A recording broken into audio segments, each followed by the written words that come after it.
නමෝ තස්ස භගවතු අරහතු සම්මා සම්බුද්දස්ස. ඒ භාග්‍යවත් වූ අරහත් වූ මහා කරුණික වූ අපගේ ගෞතම සම්මා සම්බුදුරජාණන් වහන්සේට නමස්කාර වේවා. සාදු සාදු සාදු. අප හැම දෙනාගේ කල්යාණ මිත්‍ර ගුරු දේවෝත්තම පරම පූජනීය පින්වත් ලොකු ස්වාමීන් වහන්සේ නිදුක්ව නිරෝගව දීර්ඝායුෂ සම්පන්නියම ලබත්වා. සාදු සාදු සාදු. පූජනීය ගරුතර මහා සංඝරත්නයන් අවසරයි වාසනාවන්ත සදහවත් පින්වතුනි, අපේ මේ ජීවිත කතාවේ මේ වෙද්දිත් ගොඩාක් තන් වැරදිලා තියෙන්න පුළුවන්. ජීවිතය ඇතුලේ වැරදුණු තැන් කොතෙකුත් තියෙන්න පුළුවන්. ඇත්තෙම පින්වතුනි, මේ සංසාර ගමනේ අපි තාම යන්නේ වැරදුණු නිසානේ. අපි හැමෝම වැරදිච්ච අය. අපට වැරදුනා. ඒ නිසාම දුක් සහිත සසරේ අපි තාම යනවා. මේ ලැබුච්ච ජීවිතේ බුදු කෙනෙක්ගේ ශාසනයක් පවතින කාලයක්. ඒ නිසා මෙච්චර කල් වැරදුනාට කමක් නැහැ. මේ ජීවිතේ පරදින්න නම් එපා. හොඳට හිත ඇතුලේ අදහසක් තියාගන්න ඕන, මං වැරදුනාට පරදින්නේ නැහැ. වැරදිච්ච කෙනා පරදින්නේ කොහොමද? කොච්චර වැරදිලා තිබුණත් දිනන්නේ කොහොමද? අන්නේ ගැන තමයි අද දවස ආරම්භ වෙද්දීම පින්වතුන්ලාට මේ බණ පදයෙන් අහන්න ලැබෙන්නේ. අද දේශනාවට දායකත්ව දරන පින්වතුන්ලා බලාපොරොත්තු වෙන්නේ මීට වසර 12කට ඉහතදී මියගිය පින්වත් අජිත් රාජපක්ෂ සහෝදරයාට පින් අනුමෝදනා සිදු කිරීම. එතුමාට පින් අනුමෝදන් කරන අදහසින් ශ්‍රද්ධා ධර්ම දාන සමාජික පිරිසක් විසිනුයි අද දවසේ උතුම් වූ ධර්ම දානමේ පින්කම සිදු කරනු ලබන්නේ. පින්වතුනි, අපේ ලෝකුතුරා භාග්‍යවත් බුදුරජාණන් වහන්සේගේ ශාසනය තුල ජයග්‍රහණය සහ පරාජය කියන එක තෝරන විදිහ හරි අසිරිමත්. ඒක මේ සාමාන්‍ය ලෝකයේ ජයග්‍රහණය පරාජය තෝරන ක්‍රමෙ නෙමෙයි. ඒක ඉස්මතු වෙන පුවත සද්ධර්ම අලංකාරයේ සඳහන් වෙනවා. සද්ධර්ම අලංකාරයේ එන 47 වෙනි කතා වස්තුව ආරඤ්‍යක අභය ස්ථවිර වස්තුව අද අපි අහන්නේ. ඉස්සර පිංගුතුනේ මේ ලංකාදීපයේ මහතලා කියලා විහාරයක් තිබුණා. ඔය මහතලා විහාරේ වාසය කළා අභය කියලා තෙරුන් වහන්සේ නම. ඉතින් මේ තෙරුන් වහන්සේ අර මහතලා විහාරය ඇසුරු කරගෙන සාමාන්‍යයෙන් ගොඩාක් අල්පේච්ච ජීවිතයක් ගත කරලා තියෙන්නේ. ඒ උත්තමයන් වහන්සේ පස්සේ කාලෙක ඒ මහතලා විහාරය අත්හැරලා දාලා තව තවත් හුදෙකලා වෙන අදහසින් මේ පුංචි ගම්මානයකට වැඩම කළා. මේක බොහොම පොඩි ගමක්. ඒ කියන්නේ නගරයෙන් ගොඩක් ඈතනේ. ඔය ගම්මානේ හිටපු එක සදහැවත් උපාසකෙක් මේ ස්වාමීන් වහන්සේට හරියට පැහැදුනා. පැහැදිලා ඒ ස්වාමීන් වහන්සේට පොඩිවට කුටියක් කරලා දුන්නා ගම කෙළවරටම වෙන්න. ගමේ ගෙවල් පහු කරගෙන ගිහිල්ලා සාමාන්‍යයෙන් ගෙවල් දොරවල් වලට ගොඩාක් දුරට වෙන්න තමයි මේ ස්වාමීන් වහන්සේගේ කුටිය තිබුණේ. දැන් මේ ස්වාමීන් වහන්සේ මේ කුටියේ වැඩ වාසය කරනවා. කුටියේ වැඩ ඉඳිමින් ගම්මානෙට පිණ්ඩපාතෙත් වඩිනවා. ඒ ගමේ මිනිස්සු තමයි මේ ස්වාමීන් වහන්සේට කියන්න පටන් ගත්තේ ආරඤ්‍යක අභය. ආරඤ්‍යක අභය තෙරුන් වහන්සේ, මේ වනවාසී අභය කියලා අපි කියන්නේ. අන්න ඒ වගේ ආරඤ්‍යක අභය තෙරුන් කියලා ඒ කාලේ මිනිස්සු ඒ ස්වාමීන් වහන්සේට කතා කළා. මිනිස්සු හරි ආදරේ. මේ ස්වාමීන් වහන්සේට කලින් කලට අර සදහැවත් උපාසකයා බොහෝම වටින පිරිකර පූජා කරනවා.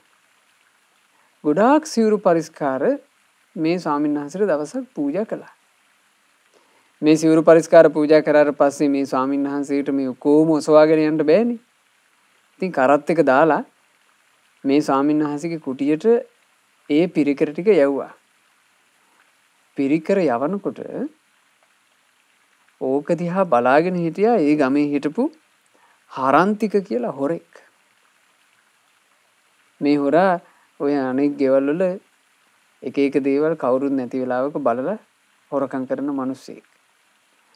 ඊළඟට මිනිසුන්ගේ වත්තක මොනවා හරි වටින පහේ දෙයක් හැදිලා තිබුණොත් එහෙම ඒක උස්සයි යන මිනිස්සෙක්. මිනිසුත් දැන සිටියා මේක හොරා කියලා. මේ හරන්තික අර කරත්තේ පිරිකර අරගෙන යනවා බලාගෙන හිටියා. කල්පනා කළා මේ පිරිකර ටික මං අරගත්තා නම් මට මේ ඔක්කොම ටික විකුණලා හොඳ ගාණක් ගන්න පුළුවන්. හරන්තික එදා රාත්‍රියේ අර අබේ මහතෙරුන් වහන්සේගේ කුටියට යනවා. කුටියට ගිහිල්ලා මේ තෙරුන් වහන්සේට තර්ජනය කරලා අර පිරිකර ටික ඔක්කොම ගත්තා. අනේ මේ තෙරුන් වහන්සේ පිරිකර ටික ඔක්කොම අරගෙන යන්න දුන්නා. ඒ මනුස්සයත් එක්ක ආයෙ ඔට්ටු වෙන්න ගියේ නැහැ. ඒ මනුස්සයා ඒ ටික අරන් ගියා. දැන් මේ ඔක්කොම පුද්ගලික ලාභ විදියට පූජා කරන දේවල් නේ. ඒ උත්තමයන් වහන්සේටම තමයි ඒ ඔක්කොම පිරිකර පූජා කරන්නේ. ඉතින් ඒ පිරිකර ටික අරන් යන්න දුන්නා. දැන් අර උපාසක මහත්තයා බලාගෙන ඉන්නවා. දැන් තමන් සෑහෙන වටින පිරිකර දුන්නානේ. ඒ අතරේ සිවුරු පිරිකර තිබුණා. ඒ අතරේ තව තව වටින දේවල් තියෙන්න ඇති. දැන් ඊළඟ දවසේ තෙරුන් වහන්සේ පිණ්ඩපාතේ වඩිනකොට මේවා අරගෙන එයි කියලා මේ පුද්ගලයා හිතුවා. හිතලා බලාගෙන හිටියා. ඒ අලුත් සිවුරක් පරවගෙන එයි. අලුත් පිරිකර මොනවා හරි අතේ අරන් එයි කියලා. අනේ නෑ පරණ විදිහමයි. එතකොට ඒ උපාසක කල්පනා කළා මොකෝ මේ මං අදත් කෝකටත් පිරිකර පූජා කරනවා. ඔහු ළඟ තව පිරිකර තිබුණා. ඒවත් පූජා කළා. හරන්තික එකත් බලන් හිටියා. ඒ ටික ඔක්කොම හොරකම් කළා. දැන් මේ හරන්තික මේකට හුරු වුණා. කලින් කලට අබේ තෙරුන් වහන්සේගේ කුටියට එනවා. තියෙන දෙයක් කරයි යනවා. දැන් මුලින් ඇවිල්ලා තෙරුන් වහන්සේ පොඩ්ඩක් බය ගන්නවලා එහෙම අරන් ගියේ. දැන් නිකන් තමන්ගේ ගෙදෙට්ට එනවා වගේ මේ පුද්ගලයා ඇවිල්ලා කුටියේ තියෙන ඒවා අරයි යනවා. හැබැයි මේ අබේ තෙරුන් වහන්සේ ගැන වචනයක්වත් ගම්මුන්ට අර දායක මහත්තයාට කාටවත් කිව්වේ නෑ. උන්වහන්සේ බොහොම නිහඬව මෙත් සිතින් හිටියා. එක අවස්ථාවක මේ උපාසක මහත්තයා පිරිකර වගේක් පූජා කරලා හවස් කාලේ අබේ තෙරුන් වහන්සේව දකින්ට ඒ උත්තමයන් වහන්සේගේ කුටියට යනවා. කුටියට යද්දි මෙන්න හරන්තිකයා මග පොට්ටනි ගොඩක් උස්සගෙන එනවා තමන් පූජා කරපු පිරිකර. දැක්ක ගමන් මේ උපාසක මහත්තයාට හොඳටම කේන්ති ගියා. කේන්ති ගිහිල්ලා මේ පුද්ගලයාට පහර දුන්නා. ගහලා මේ පුද්ගලයාව ඇදගෙන ගියා. ඇදගෙන ගිහින් බැන්දා කියනවා ඒ කාලේ පිංගුතුනේ සොහොන් තිබිලා තියෙන්නේ මලමිනී ගිහින් දාන්න. අද කාලේ වගේ වලලන ක්‍රමේ තිබිලා නැහැ. සොහොනට ඇදගෙන ගිහිල්ලා සොහොනේ ටිකක් බාගෙට කුණු වෙලා ගියපු මල කඳකට තියලා මේ පුද්ගලයාව කිටි කිටියේ බැන්දා මේ පුද්ගලයාට මේ මල කඳ තනියෙන් ලියා ගන්න බැරි වෙන්න. ඒ බැඳලා මේ පිරිකර හොරකම් කරගෙන යන මේ සංඝයාට පූජා කරපු පිරිකර ටික හොරකම් කරගෙන යන මේ පුද්ගලයාට හොඳ පාඩමක් උගන්වන්න ඕන කියලා මේ උපාසක මහත්තයා ගම්මානෙට ගිහිල්ලා මේ ගම්මානයේ තුල යම් කතිකාවතක් හැදුවා. අද කවුරු හරි කෙනෙක් ඇවිල්ලා දොරට තට්ටු කරලා කිව්වොත් එහෙම අනේ මං අහවලා මට පිටක් වෙන්න කියලා කිසි කෙනෙක් දොර අරින්න එපා කිව්වා. ඒ එන කෙනා කොහොම කෙනෙක් වෙයිද දන්නේ අද එහෙම අරුබුදයක් වෙන්න පුළුවන්. ඒ නිසා කිසි කෙනෙක් දොර අරින්න එපා කිව්වා. දැන් මෙහෙම කතාවක් ගම පුරා පැතිරලා ගියා. දැන් ගමේ එක එකව ඉතින් හිතවලට මිනිස්සු ගයන්න ඇති. දැන් සමහර මිනිස්සු හිතන්න ඇති හප්පේ අමනුෂ්‍ය දෝෂයක් වද්ද දන්නේ ඔය කියලා. හැමෝම දොරවල් වහගත්තා කල් ඇතුවම. දැන් හරන්තික ගුටි කාලා ඒ අර එඟපතේ වේදනාව තියෙනවනේ. ඒ වේදනාව යම් පමණකට සමනය වුණාට පස්සේ මලකඳ ලියා ගන්න උත්සාහ කළා මේක කරගන්න බෑ. අවසානයේ මලකඳත් උස්සගෙන ගමට ආව කවුරු හරි උදව් කරයි කියලා. මුළු ගමම දොරවල් වහලා. කවුරුත් නෑ උදව් කරන්න. මෙයා ගිහින් තට්ටු කරනවා. මෙයා ගෙවල් ළඟට ගිහිල්ලා උගුර පාදලා කෑ ගහනවා මම මේ හරන්තිකයා මට උදව් කරන්න කියලා. කවුරුත් දොරක් විවර කරන්නේ. දැන් අර කතාව ගිහිල්ලා නේ තියෙන්නේ. අවසානයේ ඔහුට සිහිපත් වුණා. මට පිහිටක් වෙයිද අර උත්තමයන් වහන්සේවත්. මං උන්වහන්සේගේ ළඟට යන්න ඕනේ. අර මලකඳත් බැඳගෙන හරන්තික අබේ මහතෙරුන් වහන්සේගේ කුටියට යනවා. කුටියට ගිහිල්ලා අනේ ස්වාමීනි දොර අරිනසේක්වා මම මේ හොඳටම විපතකටපත් වෙලා කියලා කෙන්දිරි ගාලා කතා කළා. අබේ තෙරුන් වහන්සේ ඉක්මනින් දොර ඇරියා. දොර ඇරලා බලනකොට මලකඳක් පිටේ බැඳගෙන හරන්තික.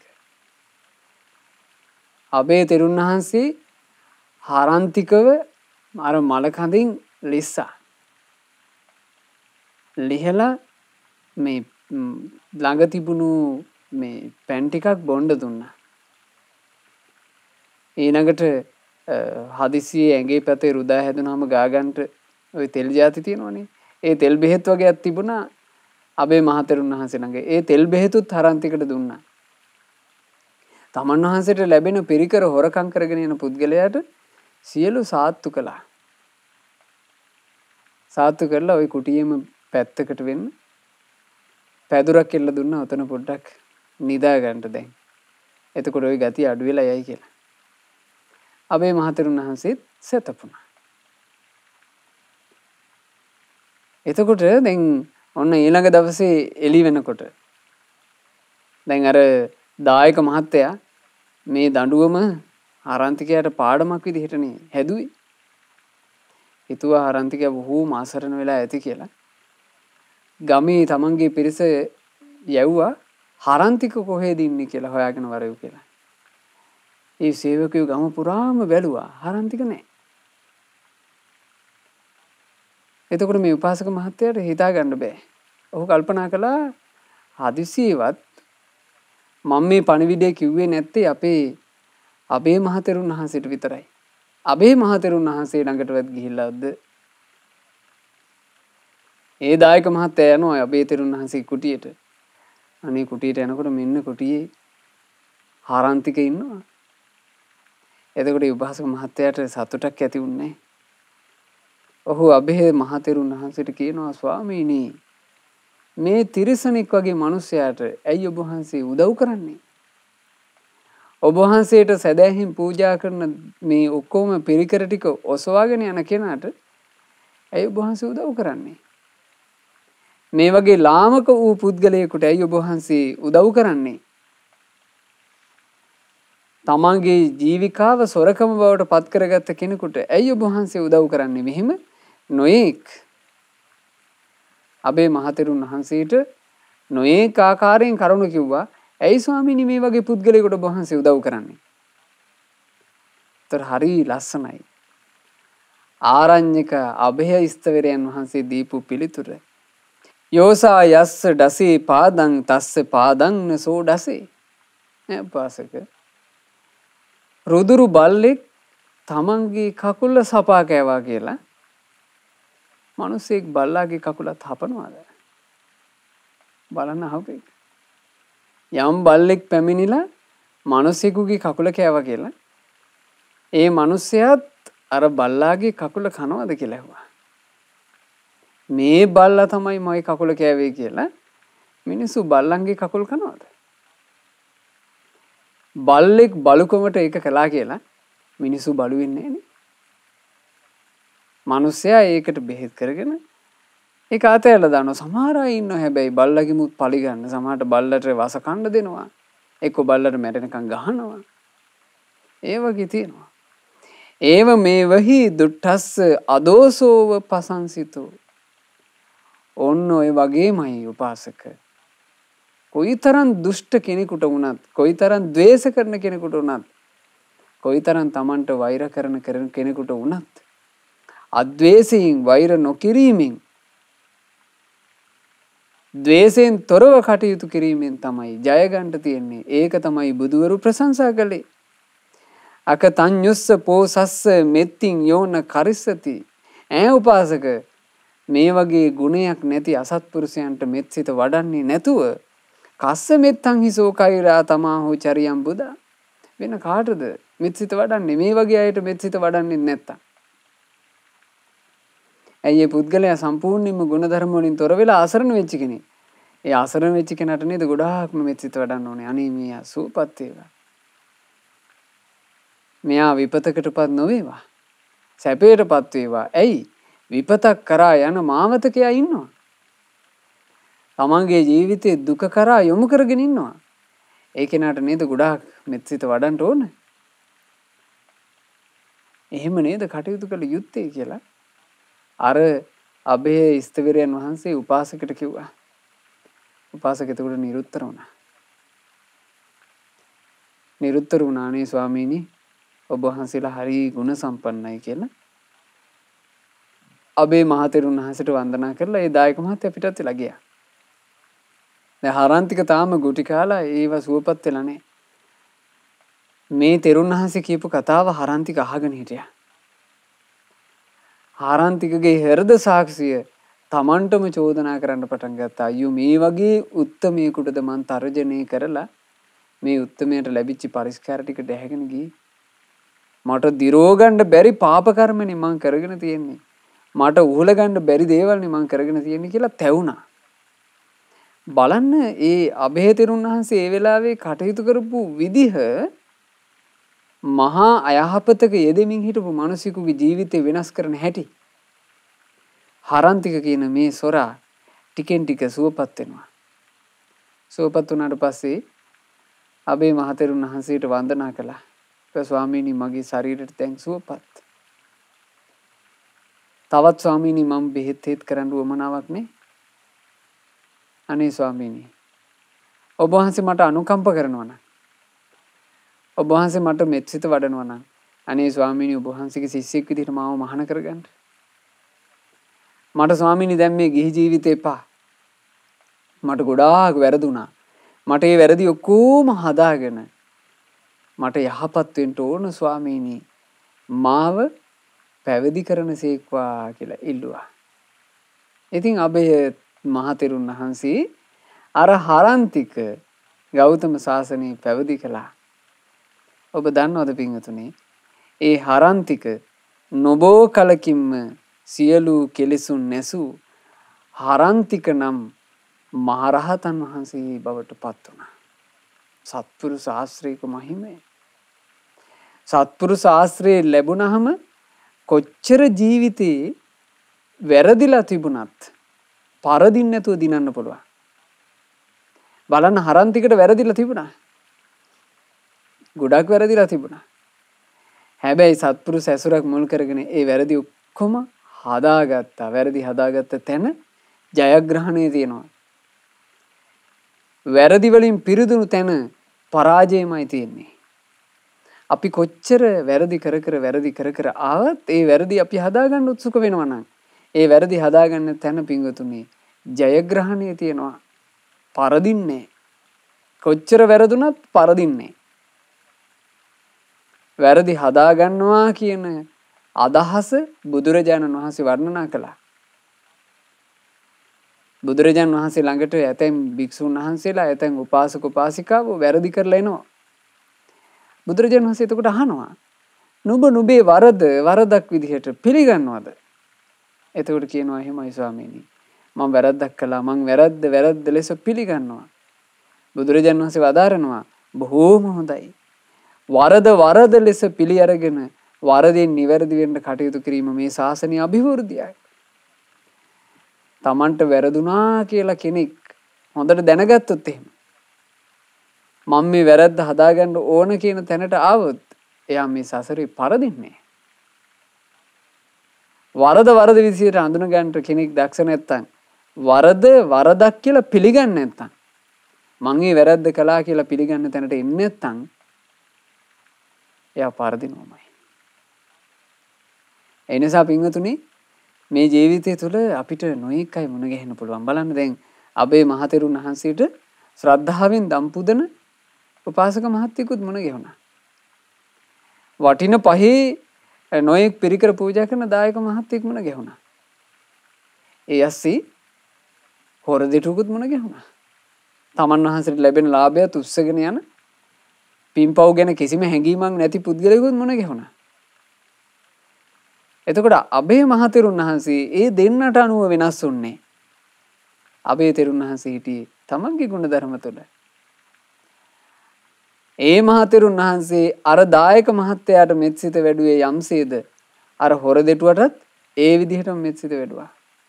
අග්ගෝ දංච ජිනේ කෝධං ක්‍රෝධ කරන තැනැත්තාව ජය ගන්න තියෙන්නේ ක්‍රෝධ නොකර සිටීමෙන්.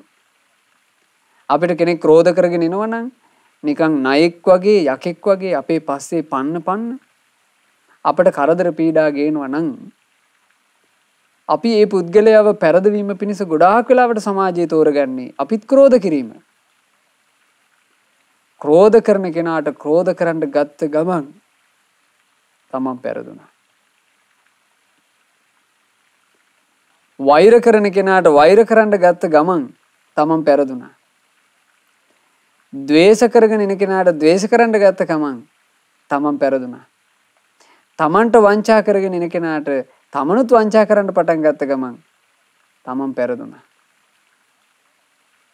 තමන්ට කරදර පීඩා ගේන කෙනාට තමනුත් කරදර කරනවා කියලා හිතපු ගමන් පෙරදුනා. තමුන් එකට එක කරගෙන ඉන්න කෙනාට මාත් එකට එක කරනවා කියලා හිතපු ගමන් තමුන් පෙරදුනා. ඒ තමයි පරාජය. වැරදිලා පරදිනවා. හැබැයි ක්‍රෝධ කරන පිරිසක් මැද්දේ අපි ඉන්නවා. අනිත් අය ඔක්කොම අපිට ක්‍රෝධ කරනවා.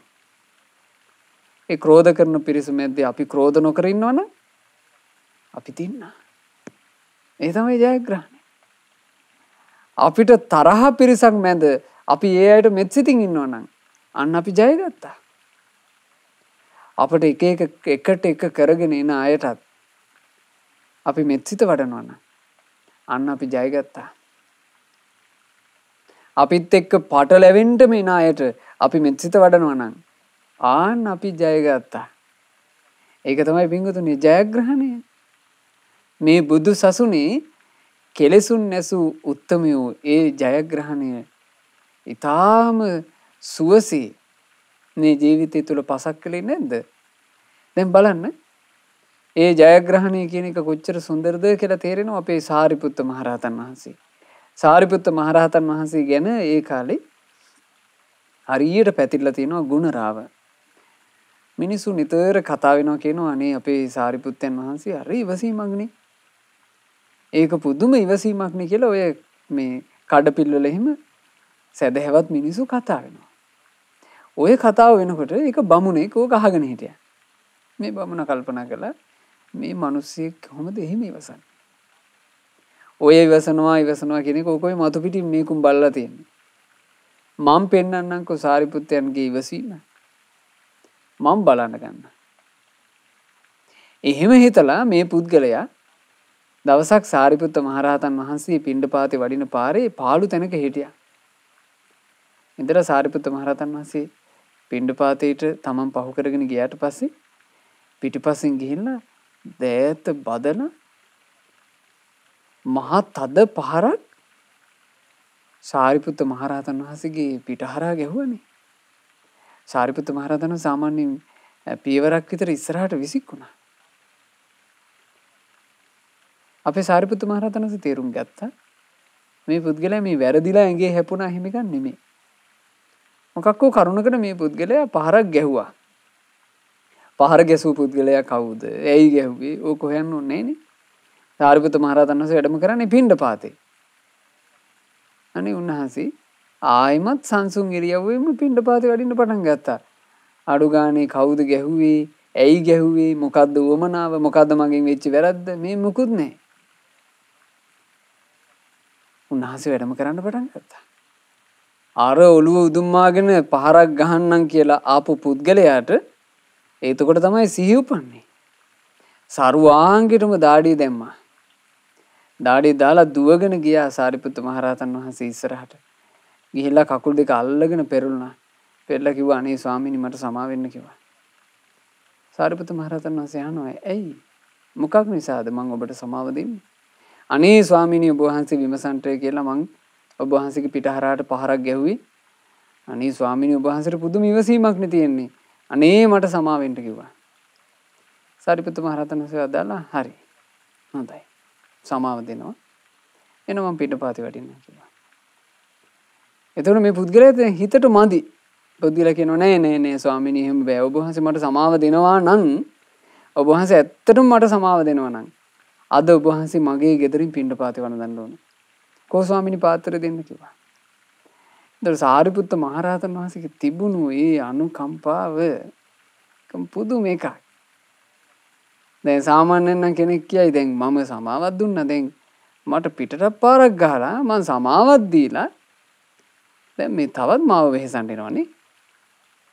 දැන් ඔයගේ ගෙදර ඇවිල්ලා මං දානේ වල දන්ට ඕන. එහෙම අහනවනේ. ඒ මොකුත් නෑ. සාරිපුත්ත මහරහතන් වහන්සේ පාත්‍රය දුන්න අර පුද්ගලයාට.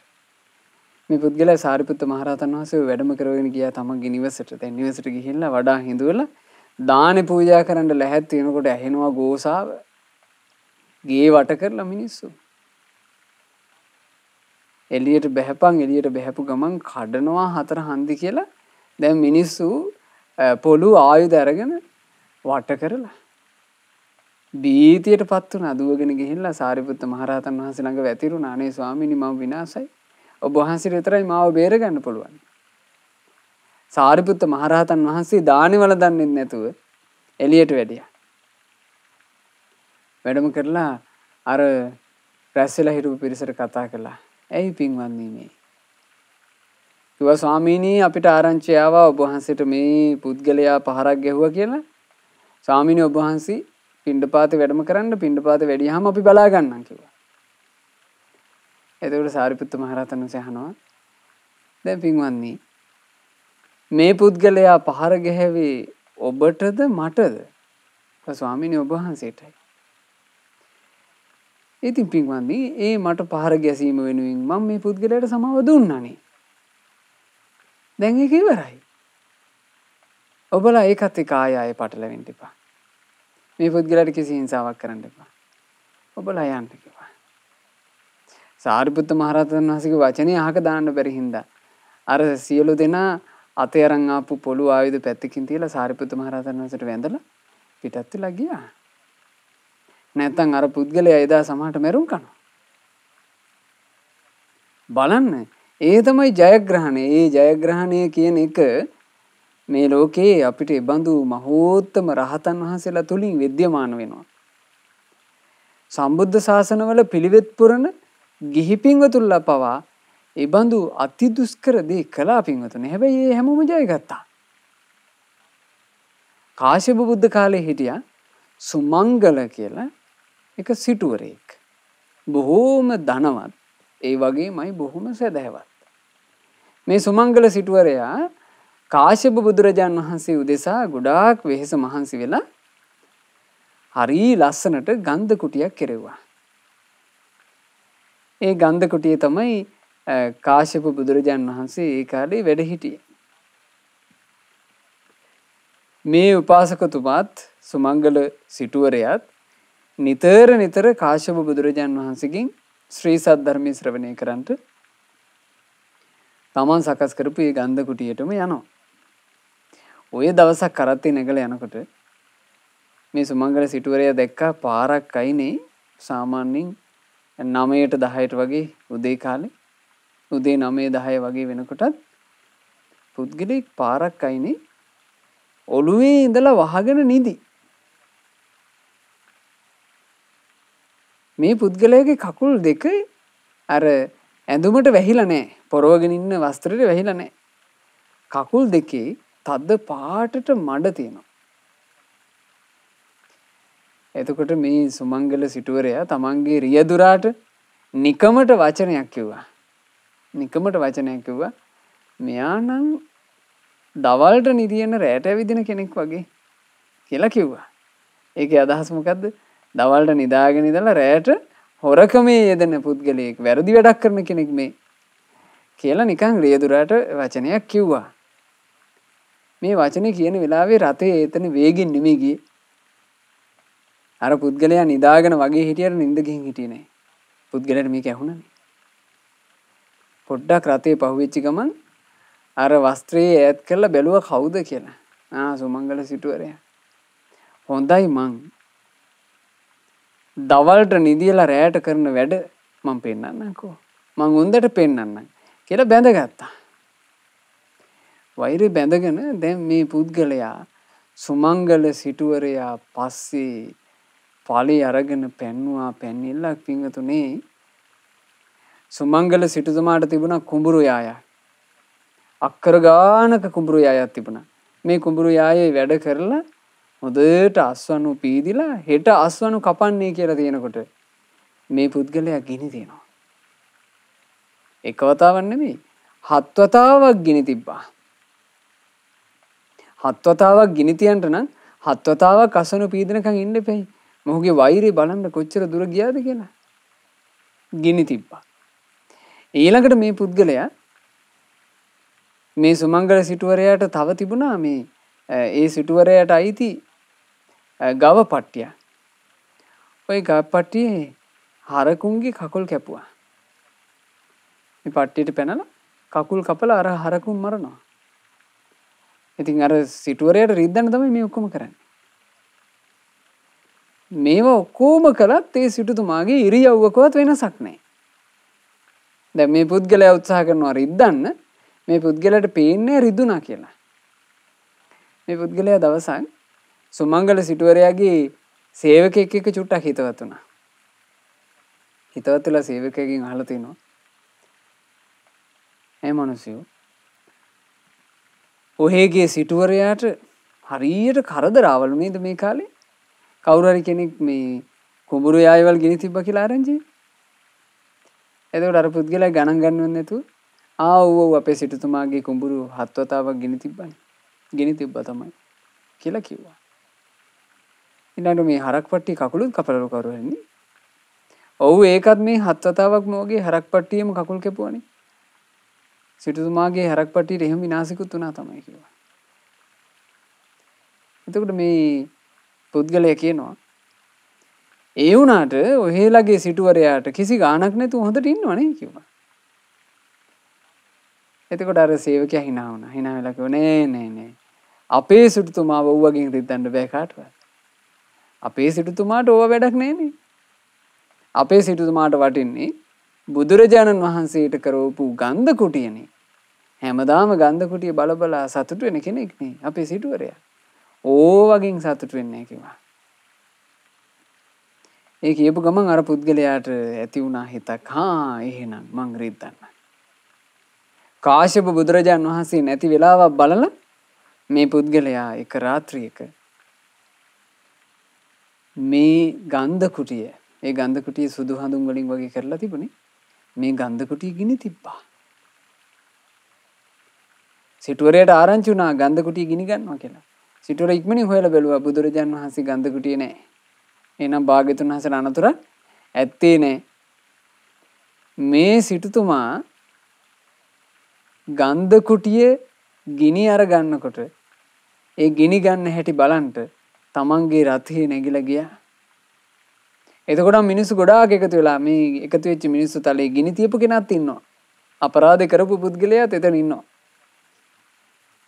මේ පුද්ගලයා බලාගෙන හිටියා දැන් සිටුවරයා ආණ්ඩන එක, සිටුවරයා තැවෙන එක, සිටුවරයා දුකටපත් වෙන එක තමයි මෙයාගේ ආසාව. නමුත් සිටුතුමා අර ගන්ධ කුටිය දිහා බලාගෙන hina වුණා. ඒ hina වෙනකොට සේවකයාටත් අදාහ ගන්න බෑ. ළඟ හිටපු සේවකයා ඇහුවා අනේ සිටුතුමනි මෙච්චර නැස්පැත්තියක් මෙච්චර විනාශයක් වෙලත් ඔබතුමා hina වෙන්නේ කිව්වා නෑ මිනිස්සයෝ මම මේ හිතා හිටියේ බුදුරජාන් වහන්සේ උදෙසා මීටත් වඩා ලස්සනට දැන් කරලා තියෙනවට වඩා ලස්සනට ගන්ධ කුටියක් මට කරවන්න තිබ්බා නම් කියලා. මං අර මුලින් එක කරාට මට පස්සේ හිතුණා ඊට වඩා හොඳට මට කරන්න තිබ්බනම් කියලා. ඒත් මං කල්පනා කර හිටියේ බුදුරජාණන් වහන්සේට එක ගන්ධ කුටියක් තියෙද්දී භාග්‍යතුන් වහන්සේ තව ගන්ධ කුටියක් පිළිගනීද? දැන් හරිනේ. දැන් මේ ගන්ධ කුටිය වෙනස් වුණා. දැන් මට තව අලුත් ගන්ධ කුටියක් පූජා කරන්න පුළුවන්. බලන්න හිතපු හැටි. ඒ මිනිස්යන්ව පරද්දන්න බෑනේ. ඒ මිනිස්යන්ව රිදවන්න බෑනේ. ඒ මිනිස්යන්ව කම්පිත කරවන්න බෑනේ. ආර පුද්ගලයාට දැන් ඉහිලුම් නෑ. මොනවා කරලවත් මෙතුමාව රිද්දන්න බෑ. සුමංගල සිටුවරයා වහා ආරම්භ කළා අලුතෙන් ගන්ධ කුටිය සකස් කිරීමේ කටයුතු. ඊටාම කෙටි කාලයක් ඇතුළේ භාග්‍යතුන් වහන්සේ උදෙසා තිබුණාට වඩා මනරම් ගන්ධ කුටියක් නිර්මාණය වුණා. ඒ ගන්ධ කුටිය පූජා කරන දවස සම්බන්ධයෙන් මුළු ජනතාවටම දැනුම් දීම කළා. ඇයි මේ පින්කම අනුමෝදන් වෙන්නේ? මේ දැනුම් දීම අර හොරාට ලැබෙනවා. ඒ පුද්ගලයා කල්පනා කළා අද මම මේක දෙකකින් එකක් ඉවර කරනවා. අද මම මේ පුද්ගලයාට මගේ අතින්ම පිහියෙන් ඇල්ල මරනවා. පිහියකුත් තින දවටාගෙන මේ මිනිසයා ආවා. මේ මිනිසයා පැමිණිලා සිටුවරයට ටික ටික ලං වුණා. එතකොට සිටුතුමා ගන්ධ කුටියේ භාග්‍යතුන් වහන්සේට පූජා කරලා බුදුරජාණන් වහන්සේ ඉදිරියේ කියා හිටිනවා ස්වාමීනි භාග්‍යතුන් වහන්සේ මට බුදුරජාණන් වහන්සේ උදෙසා ගන්ධ කුටි දෙකක්ම කරවා පූජා කරන්නට වාසනාව ලැබුණා. මේ අද මේ දෙවෙනි ගන්ධ කුටිය පූජා කරන මොහොතේ මම ස්වාමීනි මෙයින් රැස් වෙන පින විශේෂයෙන් අනුමෝදන් කරනවා. මා කෙරෙහි යම් හෝ හිතමනාපයකින් යුක්තව මගේ දේපල වලට හානි කරන මිනිස්සෙක් ඉන්නවා.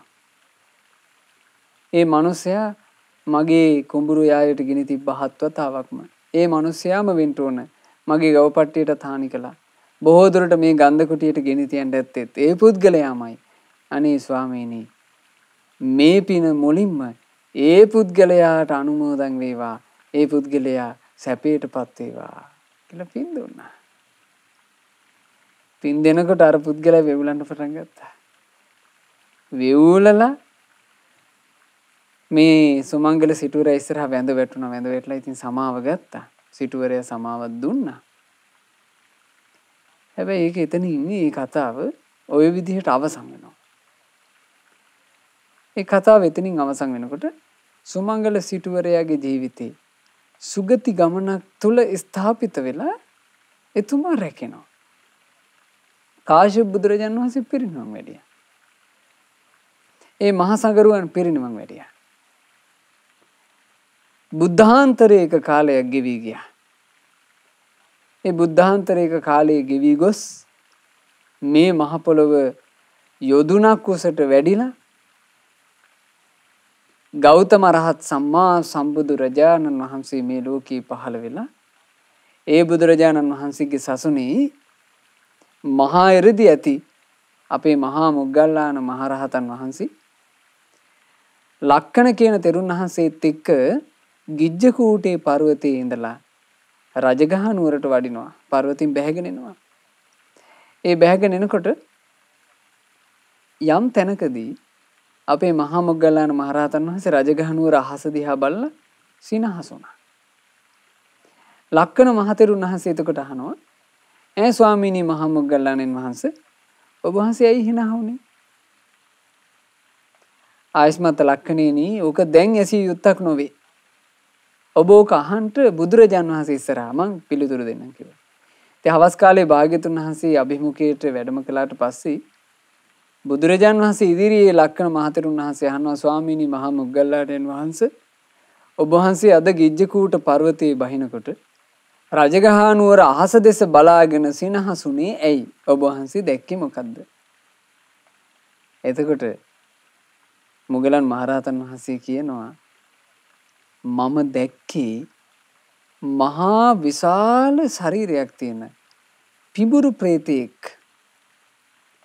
තනිකරම පිඹුරෙක් කඳ හිස විතරක් මිනිස්සෙකුගේ.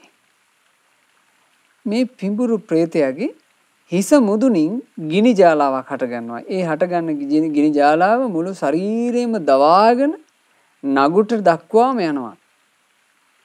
නගුටින් යලි ගිනි ජාලාවක් හටගන්නවා. ඒ ගිනි ජාලාව ශරීරය දවාගෙන හිස දක්වා එනවා. මේකේ නැවතිල්ලක් නැහැ.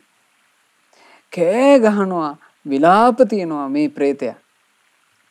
ඒ මදිවාට භූත ගිජුලි හිනියෝ මේ ප්‍රේතයා පසුපස්සේ පන්න අර පිඹුරු ශරීරේ සාමාන්‍යයෙන් බලන්න පිංගුතුනි අපිට මනුස්ස ශරීරයක එහෙම නැත්නම් සුනකේකුගේ වගේ ශරීරයක් ගත්තොත් එහෙම යම් වේදනා හට ගන්න තැනක් අතුල්ල ගන්න හරි පුළුවන් නේ. ඇයි අත් තියෙනවා. අත් තියෙන නිසා වේදනා හට ගන්න තැනක් අතුල්ල ගන්න, කහන තැනක් කහ ගන්න එහෙම පුළුවන්. නමුත් බලන්න එහෙම හැකියාව නැති සත්තු ඉන්නවා. මාළුවෝ, ඊළඟට සර්පයෝ. එයාලට ඒක කරගන්න බෑ. එයාලගේ ශරීරයේ කැහිල්ල කටගත්තොත් එහෙම එයාලට ඒ කහන තැන කසාගෙන සැනසීමක් ලබන්නවත් බෑනේ. සංසාර ගමනේ හැටි. ඔය මාළු එහෙම දකින්නකොට හිතන්න. දැන් අපි මාළු දිහා බලලා ටැංකිය වල මාළු ඉන්නකොට ඒගොල්ලෝ දිහා බලලා අපි සතුට වෙනවා. අර හරි හැඩයි. අර යහවල් පාට යාගේ වරල් වල ලස්සන කියලා. අපි දන්නවද මේ මාළුවාගේ ශරීරයේ තියෙන්න බෑයිද කහන රෝගයක්. එයාගේ මුළු ශරීරෙම කහනවනම් එයා පුදුම වේදනාවක් ගොහලගෙන ඔය ඇත්තේ. කවුද දන්නේ? එයා කියන්නද? අපිට තේරෙන විදිහට එයා කියන්නද? මේ තමයි පිංගුතුනේ සංසාරේ. මෙහෙම සසරක්. ආර බිඹුරු බුහතයා ගිනි ජාලාවන්ගෙන් දෙවි විඳවනවා. ඉතින් බුදුරජාණන් වහන්සේ තමයි මේ වෙලාවේ ඔය හෙළිදරව්ව කළේ. මේ මහණෙනි ඔක අද ඊයේ වෙච්ච එකක් නෙමෙයි. ඔක කාශ්‍යප බුද්ධ කාලේ වෙච්ච එකක්.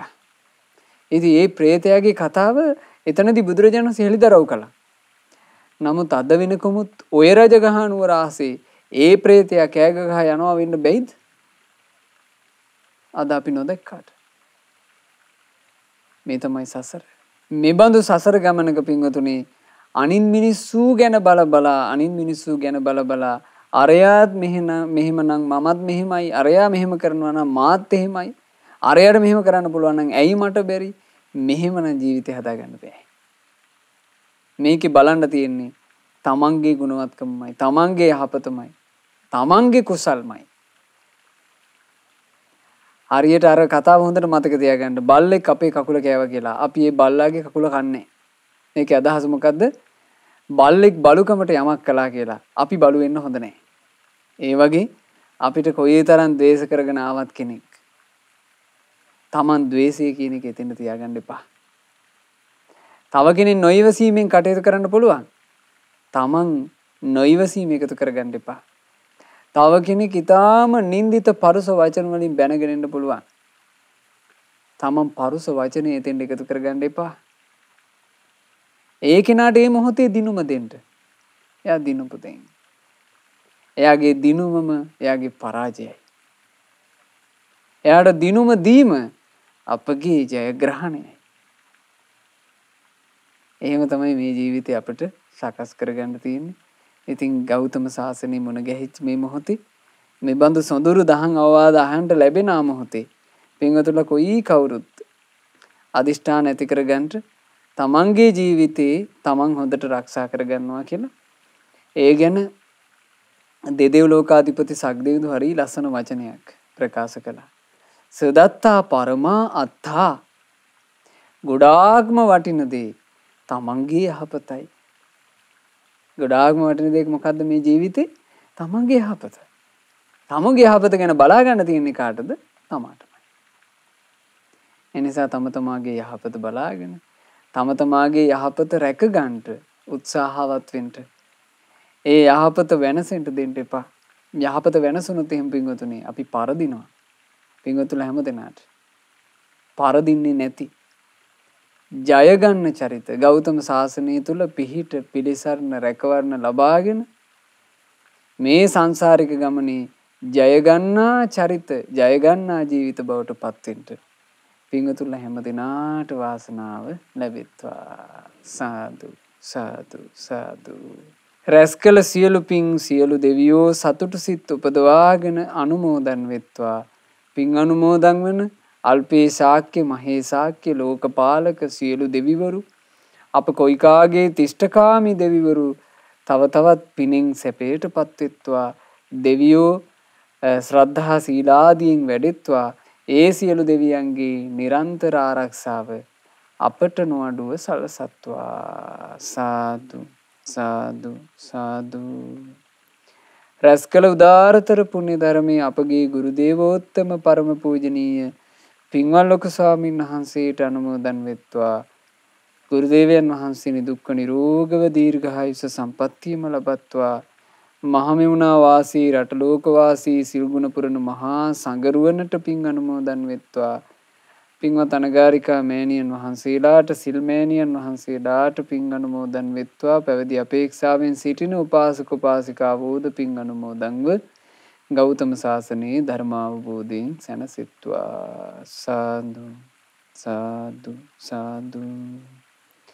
රැස් කරගන්ට යෙදුණු සියලු පින් මීගමුව කට්ටුව ප්‍රදේශයේ පදිංචිව සිට මීට වර්ෂ 12කට ඉහතදී 2010 ජූනි මාසේ 22 වෙනිදා මිය පරලෝ යන්ට යෙදුණු පින්වත් අජිත් රාජපක්ෂ ආදරණීය සොහොයුරාට මේ සියලු පින් අනුමෝදන් වෙත්වා අනුමෝදන් වෙත්වා අනුමෝදන් වෙත්වා. අද ධර්ම දාන සිදු කළ සදහැවත් පින්වතුන්ලගේ නමින් මියගිය දෙමාපියන්ට පින් අනුමෝදන් වෙත්වා. අනිකුත් පවුලේ සියලු ඥාති සමූහයා පින් අනුමෝදන් ඥාතීන්ගේ පරලෝ ජීවිත සැපයට පත්වේවා. අපගේ ඥාතීන් ඉක්මන් භවයකදීම සංසාර දුකින් අත් මිදෙත්වා කියන ප්‍රාර්ථනාවෙන් පින් අනුමෝදනා සිදු කරන්න. ධර්ම දාන සිදු කරන පින්වතුන්ලා විශේෂයෙන් බලාපොරොත්තු වෙනවා ලංකා වාසී ජනතාවට පවතින දුක් කරදර පීඩා දුරු වෙන්න මේ පින හේතු වේවා කියන උතුම් ප්‍රාර්ථනාව. ඉතින් සියලු දෙනාට මේ උතුම් ධර්ම දානමේ පිනේ අනුහස් පෙලින් සියලු යහපත සැනසෙල්ල ලැබේවා කියලා අපි ආශිර්වාද සෙත් ප්‍රාර්ථනා එකතු කරමු. අද ධර්ම දාන සිදු කරපු ඒ සදහැවත් පින්වතුන්ලා සියලු දෙනාට මේ පින්වතුන්ලා ශ්‍රද්ධා මාසික ධර්ම දාන සමාජික පින්වතුන්ලා විදිහටත් තමන්ගේ ජීවිතයට පින් පුරා ගන්නවා. ඉතින් ඒ සදහැවත් පින්වතුන්ලා සියලු දෙනාට ඒ අයගේ පවුලේ සෑම සියලු දෙනාට මේ සියලු පින් අනුමෝදන් වෙත්වා. පින්වතුන්ලාට නිදුක් නිරෝග සුව සැලසේවා දීර්ඝායුෂ සැලසේවා. තම තමන්ගේ ජීවිතවල රැකී ආරක්ෂා ව්‍යාපාර ආදී සෑම සියලු දේ ਸਰව ප්‍රකාරයෙන් සාර්ථක වේවා. විශේෂයෙන් දරුවන්ගේ අධ්‍යාපන කටයුතු ආදී ਸਰව ප්‍රකාරයෙන්ම සාර්ථක වේවා. පින්වතුන්ලාගේ ජීවිතවලට කරදර බාධා තියෙනවා නම් පෙනෙන නොපෙනෙන හැම බාධාවක්ම දුරින්ම දුර වෙලා තව තවත් කල්යාණ මිත්‍ර ඇසුරේ පින් කරගෙන ධර්මයේ හැසිරෙමින් ගුණ ධර්ම දියුණු කරමින් පින්වතුන්ලාට සුවසේම ජීවිතය ගත කරන්න ලැබේවා. අද ධර්ම දාන සිදු කරපු ඔබට ශ්‍රද්ධා මාසික ධර්ම දාන සමාජික පින්වතුන්ලාට ශ්‍රද්ධා රූපවාහිනී කාර්ය මණ්ඩලයේ පින්වත් හැම දෙනාට දහම් ශ්‍රවණයේ යෙදෙන සුපින්වතුන්ලා හැමට ගෞතම සසුනේම ධර්මාවබෝධ කරන්ට වාසනාව ලැබේවා. තෙරුවන් සරණයි. නමෝ බුද්ධාය.